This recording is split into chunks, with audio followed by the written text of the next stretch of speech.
welcome to VOP Business. I am Joy Abdesua Iramoseli. Bayelsa State Governor Doye Diri has unveiled a new transport scheme in a bid to alleviate the sufferings of commuters in the state caused by the removal of fuel subsidy.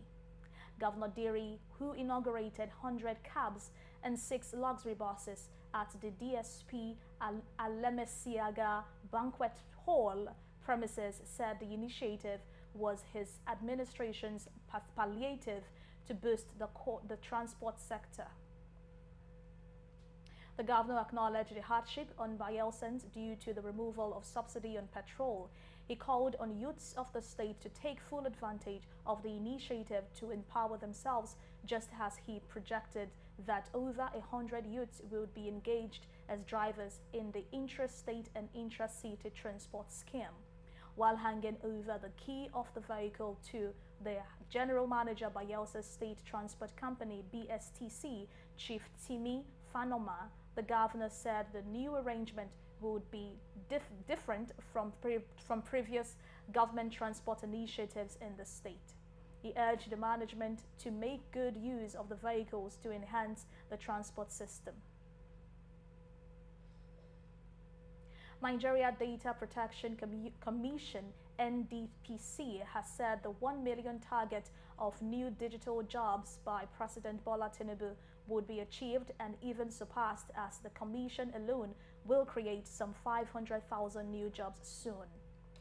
Its National Commissioner, Dr. Vincent Olatunji, who spoke in Lagos during the sensitization workshop on data privacy and protection organized by the Commission, said data protection has become a big deal across the world, adding that the passage of the law and implementation of its provision will create new jobs and improve the global reputation of the country and accelerate the flow of foreign direct investment (FDI) into the country.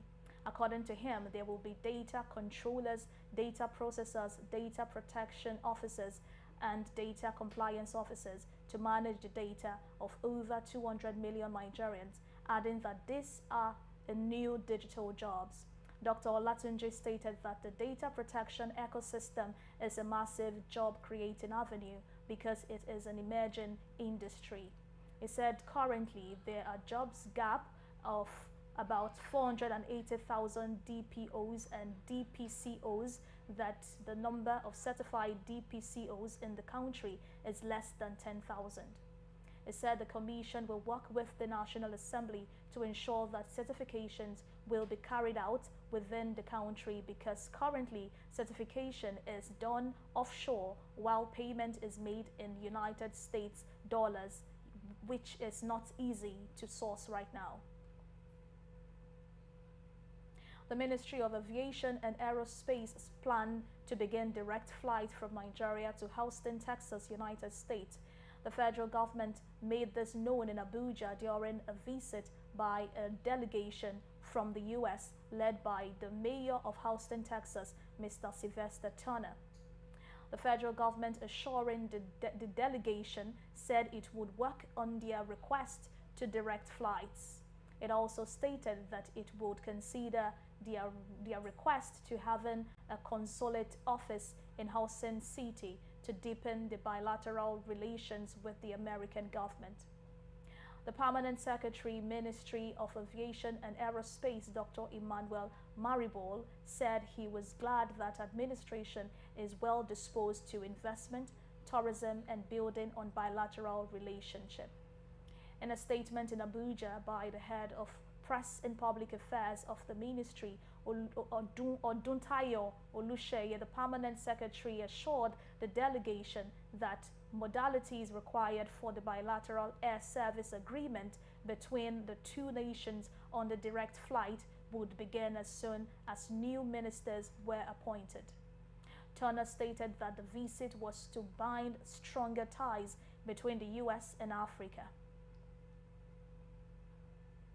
The Nigerian Upstream Petroleum Regulatory Commission has introduced a regulatory framework to address the country's oil theft and illegal financial flow challenges. The commissioner also noted that the new regulatory framework, known as the Nigerian Upstream Petroleum Measurement, Regulations 2023 in line with the PIA is a new initiative that will create a paradigm shift in oil-related revenue generation in the country. The Chief Commissioner Officer of NUPRC, Benga Komolafe, disclosed this while speaking at a two-day national anti-corruption conference organized by HEDA Resource Center and Center for Fiscal Transparency and Integrity Watch in Abuja.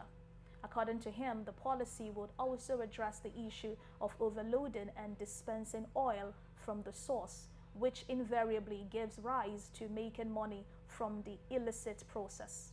It stressed that wrong hydrocarbon accounting practices has been on since the 1956 oil discovery in Nigeria, assuring that the Commission was poised to stop corrupt practices in the sector.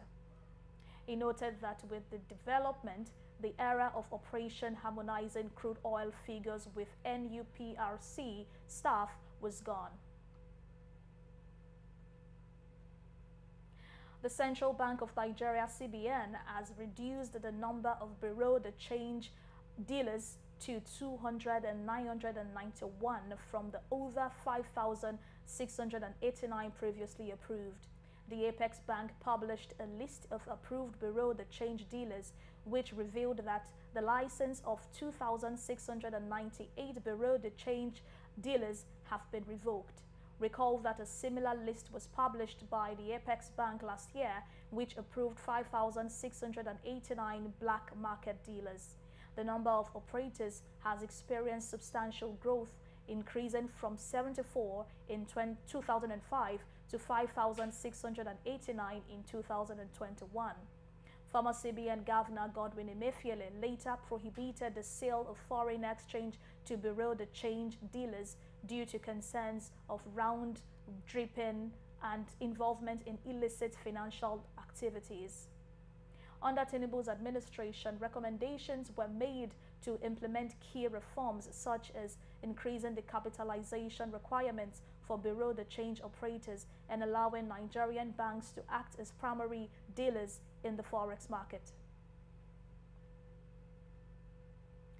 The Naira appreciated against the United States dollar on the investment and exporter forex window on Wednesday, closing at 793.70 kobo per dollar.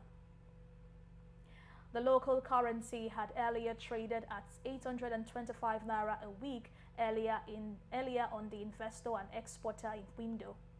According to figures obtained from the FMDQ, the trading, which commenced at 778.07 per dollar on Wednesday, reached a high of 853 naira per dollar before closing at 793 per dollar. The trading also recorded a turnover of $87.19 million as of the end of the trading. Finally, on VOP Business Show, the court appeal has debunked the news that a member of the 5-member panel that is handling petitions seeking to nullify the election of President Bola Tinubu resigned. The news is considered fake. Meanwhile, in the said fake news that is gaining traction on social media, it was reported that a member of the Presidential Election Petition Court, Justice Bolokuramo M. Ugo, had, in a shocking and unprecedented move, resigned from the bench over pressure from executive arm of government, which he believed would destroy the country's democracy. According to the report, Justice Ugo, in a statement, maintained that siding with the government on the matter before the court would be the death of Nigeria's democracy, insisting that he could not, in good conscience, remain silent.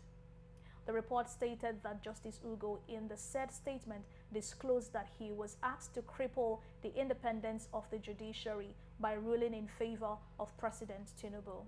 Besides, he was reported to have claimed that the panel was asked to suppress evidence and dismiss all petitions against President Tinubu.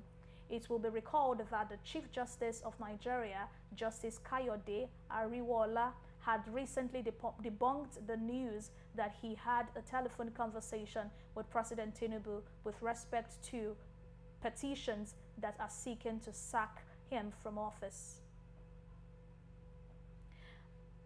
And that's all on VOP Business Show on VOP TV. We would like you to subscribe and engage with us on YouTube. It is Voice of the People TV, and on other social media channels at VOP TV Live. Many thanks for watching. My name is Joy Adesuwa Eramoseli. Good afternoon.